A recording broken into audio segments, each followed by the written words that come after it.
hoje no Clube do Champanhe, nosso bate-papo é com uma pessoa muito especial, que veio do lixo para viver o luxo. Então, o nosso bate-papo é com o multimídia Alex Ferrer, que nasceu na favela, já deu entrevista no Jô Soares e hoje vive nas rodas sociais mais luxuosas do mundo. Não saia daí que a gente volta já já. Até já, não perca. Clube do Champanhe.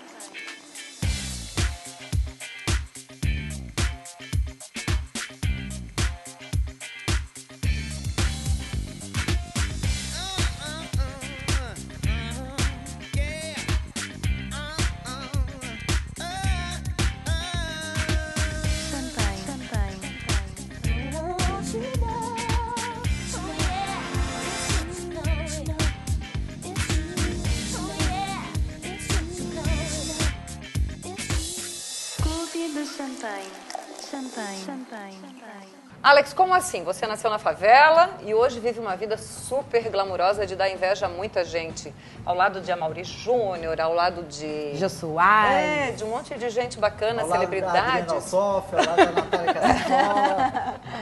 Mas então, conta como é que foi essa tua ascensão. Porque na apresentação tu falou do lixo ao luxo, o povo vai achar. Ela vai entrevistar hoje o pintinho do Gugu, aquele pintinho amarelinho. Porque pintinho que nasce no lixo. Mas minha vida é mais ou menos. Eu nasci na favela. Filho de favelado. Mas em Balneário Camboriú mesmo? Não. Minha mãe nasceu no Rio de Janeiro. E meu pai era policial, então saiu da favela fugido por causa de bandido. E foram parar em Brasília. Uma história interessante, a Nath não sabe. Eu nasci num hospital. Só que assim, eu tenho envolvimento com a mídia desde cedo. Por quê? Porque eu fui abandonado no hospital. Como assim? Esse pai policial com Calma. sua mãe? Não, Não, calma não. Tu falou que foi Tá dando nó abandonado. na cabeça. Tá, eu fui abandonado no hospital. Em Brasília. Por quem? Pelo teu Pela pai? minha mãe. Sim. A tua mãe que teve um filho, teve você com esse policial? Não, deixa eu explicar. O teu pai não é o É policial. melhor fazer de novo. Então continua, gente. Continua. Continua. É o seguinte, olha só. Meu pai e minha mãe são de criação. Eu fui abandonado no hospital. Sabe aqueles casos que passam na televisão? A criança foi abandonada? Sim. Eu fui abandonado com 3 dias de nascido. Em Brasília, isso. Brasília, cidade satélite de Brasília. Porque lá em Brasília o povo adora nascer na cidade satélite e dizer que morou em Brasília. Não, na cidade satélite.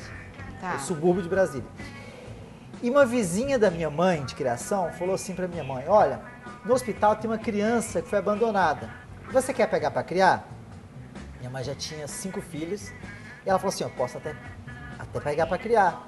Só que ele é moreno, porque a pergunta, que minha mãe era da cor desse vaso. Negra, família negra. Aí a enfermeira falou assim: sim, olha, pela minha experiência ele tá branquinho, mas com o tempo ele vai clarear. Resumindo. Vai escurecer. Vai escurecer. Resumindo, com o tempo eu fui clareando, só que minha mãe já tinha pegado amor e ela comprou gato por lebre. Resumindo, mais ainda... Comprou gato por leve. Ela saia na rua, o povo perguntava: você é a babá da criança? Porque ela era negra, mas assim, negra... Só pra ter ideia, meu pai era mais claro e minha mãe era negra. Meus irmãos nasceram meio... Café com leite. Meio Glória Maria. Uhum. E ela bem negra. E todo mundo perguntava se era babá. Na escola o povo falava: tua empregada vai pegar, babá, alguma coisa assim. Só que ela já não tinha como devolver. Então aí você foi criado por ela na favela. Não era bem, ela nasceu na favela do Jacarezinho, que é a segunda maior favela da América Latina. Só perde pra Rocinha. E foi pra Brasília morar no lugar mais pobre, que era uma favela, só não tinha morro porque lá é plano. E era uma pobreza extrema, tanto que quando eu era criança, meu sonho era ser pobre.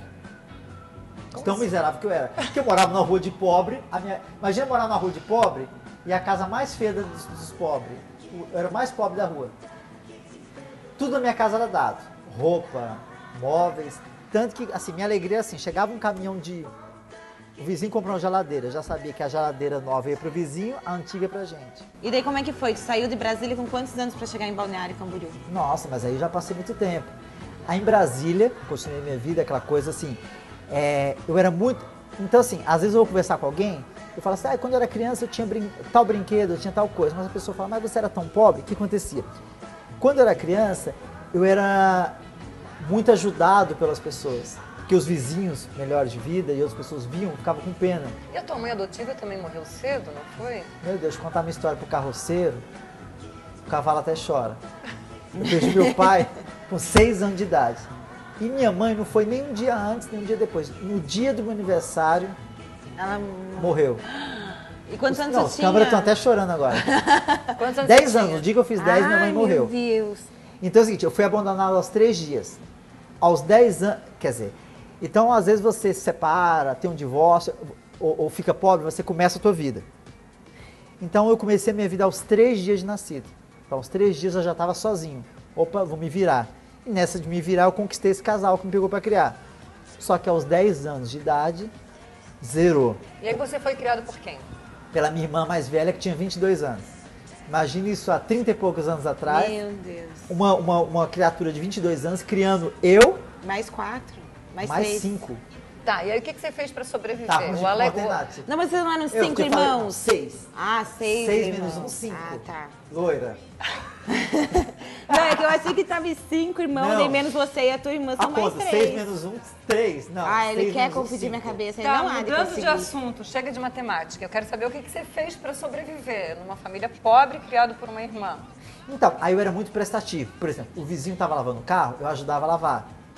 Mas isso não era premeditado. Era impossível. O vizinho estava fumando e perguntava assim, tio, você quer que eu compre cigarro? Eu ia lá e comprava. Tanto que eu herdei isso hoje, que, por exemplo, se eu estou na fila, já aconteceu, de eu estar na fila do banco, atrás de mim contar algum caso, ai, que eu preciso de um médico, alguma coisa, eu posso ajudar a senhora? Já é costume. Então assim, eu sempre tenho no sangue a prestatividade. Então já ajudei muita gente com isso. Por quê? Porque a gente tem muita, a gente critica muito, porque o pobre não quer trabalhar, ou porque é ajudado pelo governo, por isso e aquilo. Qualquer ajuda para a pessoa que é muito pobre é muito grande. Por exemplo, aquela roupinha que você tem em casa, que você acha, eu vou dar para a empregada, para não ter o trabalho de jogar fora, aquilo ali é uma das-lu para quem recebe. Então é o seguinte, qualquer coisa, a minha criação, tanto os cadernos, quanto o lugar onde vivia, a comida, era tudo doado, então assim, tudo aquilo era muito importante. Então assim, você não imagina uma coisa que você dá e você acha que aquilo, você quer se desfazer, Nem quer se sabe livrar. o que significa, né, pra pessoa que É recebe. muito importante, é muito importante. Tá, Alex, mas aí me conta, depois dessa tua via sacra, enfim... Eu não sei, eu tinha um chip no DNA, não sei porque eu era de criação, que eu gostava do glamour e da riqueza. Desde pequenininho? Meu Deus do céu, eu acho que tinha 4 anos de idade, eu já gostava da riqueza. Eu via a novela, eu imaginava aquela cena, imaginava ali, eu gostava daquela coisa, entendeu? Eu sempre gostei da riqueza, sempre. Então, eu sempre era enturmado com as pessoas, com as coisas assim. E eu era muito feio. Daqui a pouco a gente vai falar sobre as plásticas, mas eu era muito feio. Você fez plástica no rosto? Nossa, várias. Várias. Eu era muito feio. Além de ser pobre, coitado, era feio. Além de ser... Porque assim, pobre já é ruim, ser feio é pior ainda.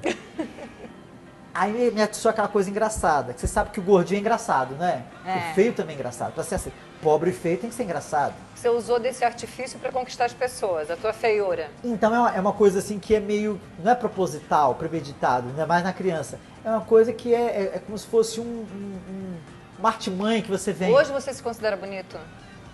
Não, bonitinho. É um feio engraçadinho. Pegável. É um feio engraçadinho. Pegável. Eu te acho uma graça. Tu te me adoro. acha? É porque eu, sei lá, sou tua fã, né? Eu É sei. uma pessoa super carinhosa, carismática, divertido. É uma pessoa gostosa de estar junto, de bater papo, de tomar champanhe. Eu também gosto de mim. Tu também gosta de ti, Não, mas a tomar gente champanhe tem é que se ótimo. Deixa eu gostar. tomar canto, peraí. A gente tem que se gostar, a gente Sim. tem que se amar pra depois gostar dos outros. Não, porque se a gente não se gostar, a gente se mata, né? Não, mas peraí, aqui é bonito não tem esses papos, né? Porque bonito agora falar assim, não, porque a beleza é interior. Tem uma frase que é o seguinte, melhor que a beleza do interior, sabe o que é? A riqueza no exterior. Tá, mas voltando à história lá. Então, aconteceu, eu sempre gostava dessas coisas. Aí um dia, eu fui acompanhar uma amiga Miss, porque como eu era pobre, feio, não tinha como emergir. Então eu tinha que usar alguma coisa, eu meio que fui empresário dela. Então eu ia no Você jornal. pegou uma mulher bonita pra andar ao lado dela. Eu peguei ela e fui levando nos jornais para mostrar a foto, porque assim, ela era um deslumbre, uma coisa mais linda do mundo. E ela participava de concurso de Miss e tal. E eu levei ela no jornal para levar uma foto dela. Naquela época não tinha foto digital, você pegava a foto e levava no jornal para publicar. E eu levei. Enquanto ela estava lá conversando com a repórter, dando os dados dela, o dono do jornal veio conversar, o editor veio conversar comigo. Você não quer escrever uma coluna aqui? Mas era um jornal pequeno, era um jornal de bairro. A gente está em Jurerê, como se fosse o jornal de Jurerê. Isso lá numa cidade satélite de Brasília. Taguatinga, Tá. que é a maior cidade de satélite de Brasília. Põe no Google, quem não conhece. Aí tava lá. De repente ele falou assim, você não quer escrever uma coluna social aqui? Eu falei, claro que eu quero. E assim, eu sempre fui audacioso, aceitava. Qualquer coisa eu aceitava. Só que eu falei, e agora, como é que eu vou fazer? Só tinha um amigo rico. Você tinha que falar das pessoas ricas, tá? Só que no meu parâmetro, o único amigo rico era aquele, era o rico de Taguatinga. Tá, então você tinha que colocá-lo na coluna. Liguei pro Wesley o nome dele. Inclusive ele foi no Jô, daqui a pouco a gente fala do Jô, ele foi comigo. O que eu fiz? Wesley, faz uma festa na tua casa pra eu tirar umas fotos e pôr na minha primeira coluna. Aí ele fez uma festa na casa dele, fiz as fotos e pus na primeira coluna. Então a partir dali, eu tava naquele jornal que era do bairro. Só que era audacioso. Eu começava a receber convite e eu ia nas festas da Alta Sociedade de Brasília. Só que a gente está falando de Brasília, a gente está falando de uma coisa seguinte, Brasília tem 513 deputados, não são 513 deputados, são 513 famílias, 91 senadores. Então é o seguinte, joia lá é esmeralda desse tamanho, tudo é riqueza, helicóptero, motorista, e eu me infiltrei naquilo. Tá, e aí depois do jornal, depois do colunismo nessa cidade de Taguatinga, o que você fez? Eu queria chegar em Brasília, na capital, no centro, assim, é tudo muito perto. E eu começava a ir nas festas e tal. Aí o Amaury Júnior me entrevistou na festa do Wagner Canhedo, dono da extinta VASP, como o colunista mais jovem no Brasil. E aquela coisa chamava atenção, porque assim, as pessoas me acolhiam, me chamavam na festa. E foi indo. Aí passou alguns anos, aconteceu um monte de coisa. Eu fui em Teve a história da Danusa Leão? Foi, essa história que eu fui parar no Jô Soares. Na primeira posse do Lula, não sei se foi de 2000 para 2001, 2001 para 2002, não lembro. O Lula tomou posse, virou presidente do país. E foi o primeiro presidente na história do Brasil que passou o Réveillon, que teve a posse em Brasília. Então ele passou o Réveillon em Brasília. E o que aconteceu? Todas as grandes empresas, nacionais e internacionais, para fazer lobby, foram os donos, a família, os diretores, fizeram o Réveillon em Brasília. Então, assim, o Réveillon mais agitado de Brasília foi nesse ano, com a posse do Lula. E teve uma polêmica na época que a Luma de Oliveira era casada com o Eike Batista. E ele foi o maior doador pessoal, físico, para a campanha do Lula. Só que ele não recebeu o convite da posse. Porque na época ele não era muito conhecido. E a Luma recebeu. E ela deu uma entrevista no Globo, em vários jornais, dizendo que não ia participar da posse. E a Vera Loyola aconteceu a mesma coisa. Ela pegou imóveis dela no Rio de Janeiro, na Barra da Tijuca, e doou para ser comitê do Lula. E ela recebeu o convite e o marido não. E aí, eu tenho uma irmã que trabalha no governo, uma que se deu bem também, saiu da favela, e conseguiu o convite para o marido dela, da Vera Loyola. A Vera Loyola, muito educada, foi participar do Réveillon que eu estava fazendo na casa de uma amiga, uma emergente que estava fazendo um Réveillon na casa dela e tal. E eu fui no shopping almoçar com a Vera Loyola. Encontrei com a Mônica Bergamo, colunista da Folha de São Paulo, o maior jornal da América Latina. Ela comentou, você vai passar o Réveillon na casa dele e tal, e perguntou pra mim, eu posso mandar alguém pra ir lá cobrir o Réveillon? Eu falei, óbvio, eu adoro aparecer, pode ir, né? Eu nem acreditei. Você adora aparecer em coluna, né? Amo. Folha de São Paulo, eu amo. Tá, daí mandaram cobrir o Réveillon. E quem foi cobrir? De repente eu tava lá, tocou a campainha. Aí para um táxi, desce a Danusa Leão, não acreditei. A Danusa Leão, que na minha infância eu adorava.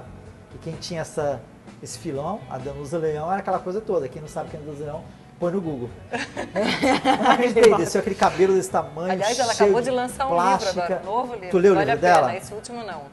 Maravilhoso, tem que ler, vou te prestar, não tem que comprar. Aí o que acontece? Desceu a Danusa Leão, não acreditei.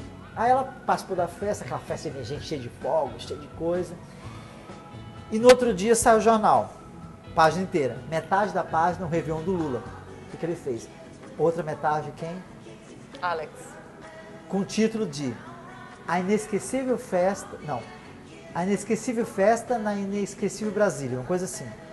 Ela fez uma crônica dizendo da festa, assim, os exageros de emergente, aquela coisa toda, e dizendo assim, a última frase que eu lembro. Todo mundo pode esquecer desse garoto, mas eu nunca vou esquecer. O Jô leu aquilo e me chamou. Tanto que antes de começar a entrevista com o Jô falou assim, estou trazendo aqui pela história da tua mãe. Pela história dela ter nascido, para uma mulher que nasceu numa favela e era pobre e tinha 6 filhos. Tá, mas ele te chamou então pra entrevista por causa da tua história de vida, não pelo trabalho que tu estava fazendo. Porque assim, a Danusa Leão me colocou um título, o assessor de emergente. Então antes de ir no Jô, eu não fui só no Jô, eu fui no programa do João Dória Júnior, o Show Business. Porque a Danusa Leão me intitulou como assessor de emergente. Ela quis dizer que existia uma profissão no Brasil que era assim, o país, a economia crescente, Novos ricos. Novos ricos. Que queriam aparecer. Assessorava. Então, o cara que veio da favela chegou lá primeiro que os ricos e agora está assessorando. Você se considerava mesmo assessor de emergente? Me considerava. Você era? Por quê? Você chegava numa festa... Você ainda é assessor de emergente? Ainda tem pessoas que vivem em volta de você querendo aparecer? Então, eu acho... Porque assim, no Brasil, o nome emergente é pejorativo. Que eu sou totalmente contra. Contra taxar o nome pejorativo. O que é emergente? É tudo que emerge. O que não emerge está parado ou está descendo. Então, emergente... Gente, o Brasil são 19 milionários por dia. Tá. E se tu cresceu um nome tão grande em Brasília, por que você mudou aqui pro Sul? Todo mundo faz essa pergunta, mas eu não mudei pro Sul. Eu fui pra Espanha. Tinha um amigo meu que foi morar na Espanha. Só que eu fiquei naquele dilema. O dilema que muita gente tem relacionado à profissão. Principalmente quando você trabalha nessa área de televisão, de mídia e tal. Eu tô tão estabilizado aqui, só que eu senti aquela necessidade de morar fora. Já estava com 26 para 27 anos, eu tinha uma vontade de morar fora. Quanto tempo você ficou morando na Espanha? 2 anos na Espanha. O que você fazia lá? Depois eu fui morar na Suíça, tu até riu, né? Depois eu fui morar na Suíça. Eu tinha aquela necessidade de morar fora. Então, e o que mais pesou ainda foi o seguinte, eu fui no Jô Soares numa quinta-feira. Na terça eu estava embarcando pela Espanha. Então, de quinta a terça eu estava, será que eu continuo no Brasil e colho os frutos do Jô Soares ou vou para a Espanha? Então eu tomei a decisão de ir para a Espanha, que eu queria ter a experiência de morar fora, eu sempre fui curioso. Mas o que você foi fazer na Espanha? Daí você tinha amigos lá? Como é que você viveu lá? Foi interessante a história. Em Brasília, eu conheci numa festa um grego, que ele estava no hotel, eu morava com um amigo meu, eu falei, não, vamos ficar lá em casa, não precisa. Aí esse meu amigo falou assim, vamos morar fora? Ele falou, vamos. Aonde? Esse grego? O meu amigo de Brasília falou assim, vamos morar fora? Aí eu falei, vamos, mas aí ele perguntou aonde? Eu falei, vamos ver, eu tenho um amigo que mora na Nova Zelândia, vamos para Nova Zelândia? Entrei em contato, não consegui falar com esse amigo na Nova Zelândia. Nessa época você já estava rico, já tinha dinheiro para fazer Não tinha viagens dinheiro, mas Europa? assim, não tinha paradeiro. Eu queria passar uma temporada fora. Mas tinha umas economias. Tinha economia, não tinha paradeiro. Não deu certo do amigo da Nova Zelândia e eu entrei em contato com o amigo da Grécia. Opa, vamos morar na Grécia. Só que o amigo falou por e-mail, não estou morando na Grécia, estou na Espanha. Então vamos para a Espanha. Se te falasse assim, eu estou no Zimbábue, eu estava indo para o Zimbábue. Você ia também. Não tinha rumo. Fui morar com ele lá. E lá eu tinha aquela vida normal até que aconteceu um caso que me botou frente às câmeras, tu sabe, né? Que caso? Não conta, não lembro mais como é que foi. Então, chegando lá na Espanha, não tinha trabalho nenhum, eu trabalhei de tudo que você imaginar. O que você fazia lá? Meu Deus do céu, o que eu não fazia, né? Lavava prato? Não, prato não, porque já tem máquina de lavar. Então essa história de lavar prato não existe mais, coloca uma máquina. Então o que você fazia? Fui garçom, arrumei um emprego uma vez, que o dono do restaurante era brasileiro. Então no primeiro dia ele falou assim, você sabe? Eu falei, nossa, eu sou ótimo de bandeja. Tá, mas em vez de tu aproveitar a fama que tu estava construindo depois de Jô Soares, você foi trabalhar de garçom em Espanha? Faço a mesma pergunta pra você. Quando você sai do Big Brother, eu sei que você teve altas chances de ser atriz na Globo fazer novela. Aí eu te pergunto e você responde, por que você não fez novela na Globo? Porque eu queria ser apresentadora de televisão e não ser artista, atriz. Ela queria vir pro Clube de Champanhe. Ela disse que Então, Globo, tipo, novela, que nada. Assim, não, é porque, tipo, não é uma coisa que eu sempre desejei, entendeu? Ser atriz. Então, Nath, eu aproveitei tem a fama. olha só, tem vários casos, você que é do meio nacional, você sabe, muita gente fala assim, mas fulano de tal desistiu de tudo, ou deixou, tinha tudo na mão. Às vezes você tem essa cobrança. Mas eu tô te falando isso porque tu sempre falou que tu quis o glamour. Então, quando tu teve o glamour, tu saiu? Quis, mas eu queria... Pergunta inteligente, loira. É isso mesmo, concordo com ela. Como assim? Tava no auge da história, Tudo que Jô tu sempre Soares sonhou. vai morar na Espanha Porque uma coisa é o desconhecido. seguinte, eu era colunista social. Querendo ou não, colunista é aquela coisa local. Que colunista que deu entrevista no Jô Soares? Vários. Foi só você, não. Sim. Mas assim, que veio do subúrbio, que teve toda aquela história, colunista nacional. É que tem Que várias escreve na histórias, Folha de São Paulo, né? no Estadão. A coisa vem lá da cidade satélite. Bom, a pergunta que não quer calar, quando tu conseguiu a fama, tu foi embora, por quê? Foi uma decisão espontânea, que eu não me arrependo. Me arrependo de outras coisas, menos disso. Fui pra lá. O teu nome é Alex Ferrer mesmo? Não, é Alexandre Ferreira de Souza. E aí você criou um pseudônimo, Aí eu Alex usava Ferrer. Alexandre Ferreira em Brasília. Quando eu fui pra Espanha, nessa história toda, pro espanhol, falar Alexandre Ferreira era complicado. Fica estranho na hora de... Tem sobrenome igual Ferreira, Magalhães. Aí você criou Alex Ferrer. Porque tinha uma amiga minha que sempre brincava comigo, me chamava de Alex Ferreira, abreviou meu nome de Alexandre Ferreira. E eu comecei, e lá na Espanha eles falavam isso, eu voltei com esse E nome. é mais chique, é uma coisa mais gay, Nossa, mais muito viva, mais. Alex Ferrer, imagina. Quando eu ligo pros lugares, quem tá falando? Alex Ferrer. A pessoa atende na hora, pode estar em reunião. Agora, Alexandre Ferreira, não. Imagina se te liga, então um tal de Alex Ferrer querendo falar contigo. Tu para tudo que tá fazendo pra atender, porque na dúvida, vamos ver quem é. É um nome mais chique, por isso. Muito mais pomposo. Então tá, Alex. Obrigada pela tua entrevista. Já gente. acabou? Adoro. Já. Mas não contei nada, nem cheguei em Santa Catarina ainda. Tem que fazer parte 2. Tá divertido também. Vamos fazer um brinde, então, Alex. Fazer um beijo. Da outra vez eu bebi mais champanhe. Pois é, você tem que vir uma terceira vez para continuar, então, as tuas Agora a histórias. história de Santa Catarina. Gente, manda e-mail, liga pra Adriana, fala, Adriana, Qual é o teu continua. e-mail? Você quer deixar seu e-mail, seu telefone? Pra Você quer deixar algum contato, contato? pessoal? Alex Ferrer, 3, número 3, @hotmail.com, Facebook Alex Ferrer. Sabe que eu olho pra você, eu lembro do Cro da novela? Sério? Ele gostou. Ai, mais ou menos. Alex. Ele é muito submisso, sei lá. Não, mas ela tá falando pela simpatia, Sim. sabe? É, um jeitinho. Pelo Ele é uma pessoa jeitinho. carismática, todo mundo Sim, tem gosta que ser do carismático, é Cro. bom. Eu acho que a gente tem que trazer energia, tem que trazer... Quer dizer, e assim, a minha história serve de exemplo pra muita gente. Muita gente viu o Clube de Champanhe, muita gente assim, que qualquer dorzinha a gente reclama da vida. E eu já recomecei do zero várias vezes.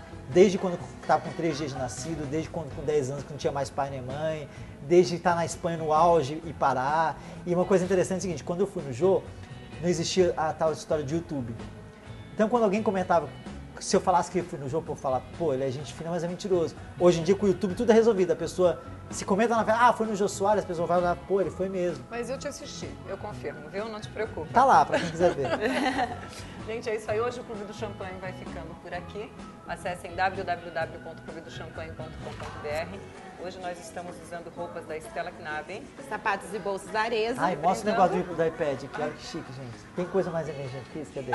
Ó. Chique, hein? Ainda vou ter um desse. E a gente tá brindando com o Xandão. Até Até semana lá. que vem. Clube do Champanhe.